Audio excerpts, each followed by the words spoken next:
Hello learners, let's continue our discussion from yesterday's topic. So we are right now in page number 6.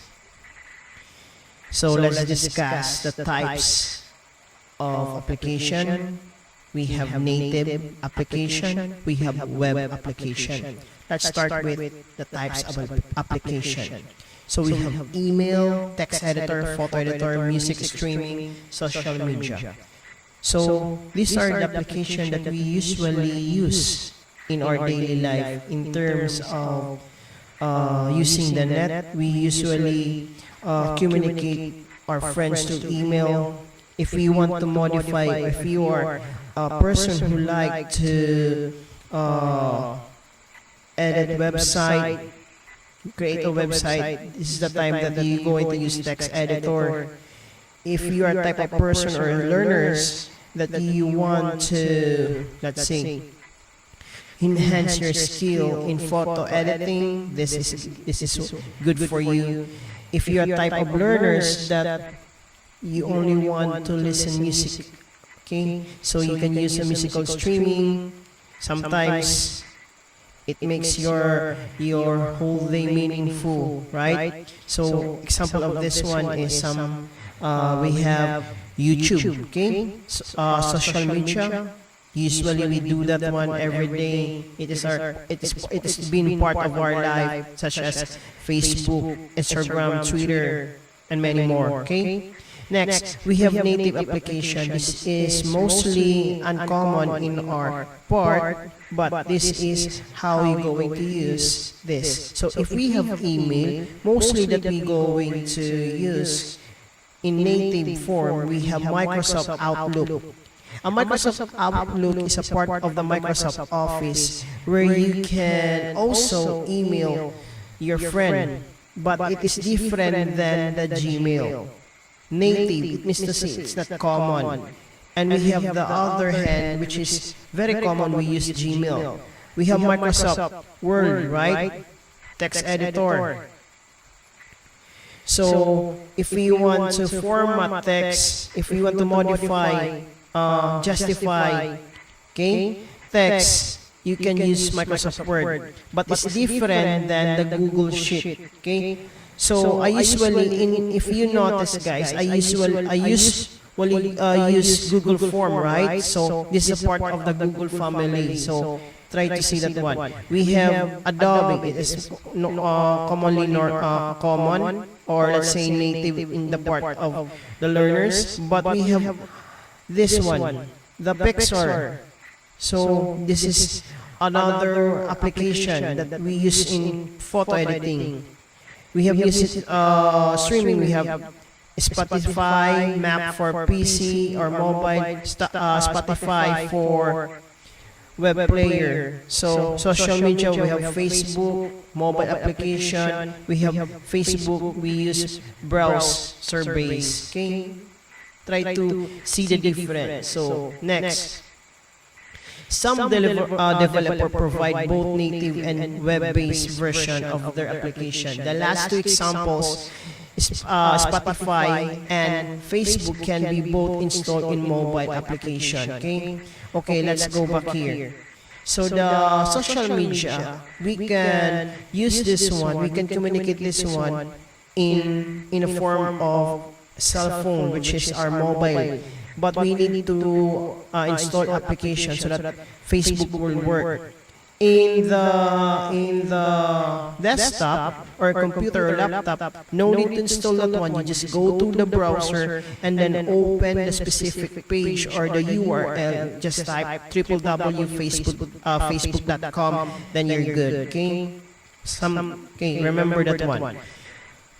Fast fact. The mobile app in your phone are native application because they are installed to your phone. Okay? Facebook games that are played in computer are web-based application because they can be accessed by using the web browser. True, right? Video lesson such as this one, HTTP, YouTube, and then so forth. We can download this one in the form of cloud computing, okay? Cloud computing is the name given to the internet-based network that are used to store or manage, share resources information. To be better understand this concept, first we need to learn some new terms, okay? Sample of cloud computing is we have the Google Drive, okay? I can store files in my Google Drive. If you still remember the attendance that I usually make is come from the Google Drive. So it is known as Google Form. So once you write something on the form, automatically it will be saved and directly given to me. And then once I have the data, I just easily download that one. Okay? Next, we have the terms server, client, and service. So what is a server? It's a computer that does the task for the other computer. A task that is done by server is called service. The computer that accesses the services that are provided by the server code is the client. Okay? Remember that one. To make the story short, server is the one who accepts requests coming from the client. And the client is the one who requests so that the server will accept it. Okay? And both part is known as the services or the service. For example, in local area network, which is LAN, a printer server tells a printer to print documents that are sent by client computer. The client don't have direct access to the printer. Instead, they connect to the server, which tells the printer to print the document, which is true. Even though your system or your computer does not have the printer, but the printer itself, I mean to say that does not have the driver of the printer itself, once it is being installed into server mode, anyone can print that one. Okay, remember that one. The cloud. First of all, the cloud is not actually the cloud. The cloud is a network of servers that provide different services. For example, one server may be tasked to collect information from other services or server that are tasked to store them. All servers work together to provide one unified service to the client. Okay?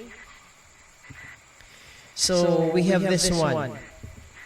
To get an idea how big the network are, Google estimated to have over 1 million servers. These servers are housed in a central location called the data center located in 7 countries source, which is this one. www.google.com about data center inside our location. You can check this one.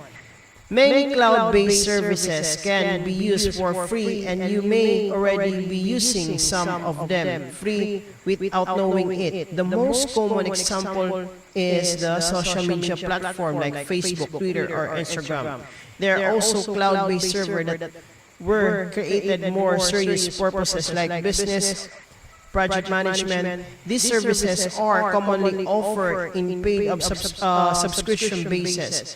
Businesses and organizations have to pay a certain amount to gain access to the services for a certain period of time. Okay. So these are the benefits of the cloud. We have the reduced cost, flexibility, mobility, better collaboration, update software. Okay. So what is this reduced cost? Subscribing to cloud services is a lot cheaper than traditional option, such as building your own program, buying your own hardware, and hiring more people. Okay? This one. Flexibility, cloud-based services can be upgraded or downgraded to a suit to the client need. Subscriber can upgrade their subscriptions to gain access to bigger data storage, more powerful tools and executive features. On other hands, subscriber on the tight budget can downgrade their subscription to reduce their expenses, but still still get the necessary services. Okay, let's continue. So we have the mobility because of the cloud-based services. rely on the internet or client can access them using computers, okay, and mobiles devices in different locations. For example, an employee can save this work in the cloud and access it at home or in a vacation. We have also better collaboration. The cloud enable people in different locations to work on the same project, as a multinational team can communicate and share information and resources with one another using cloud-based services. We usually make that one, okay? Example of that one is the services of the Facebook, okay? Update software provider of cloud-based services compete with each other, delivering the best services to the client. Because of this, cloud-based applications are constantly improved, and these improvements are immediately made available to the clients. Okay. I hope you learned something about our topic for this week. Okay, and after this one, I'm going to upload your second week lesson. Okay. If you have any comment, okay, suggestion or anything, feel free and don't hesitate to ask me. Okay, bye-bye.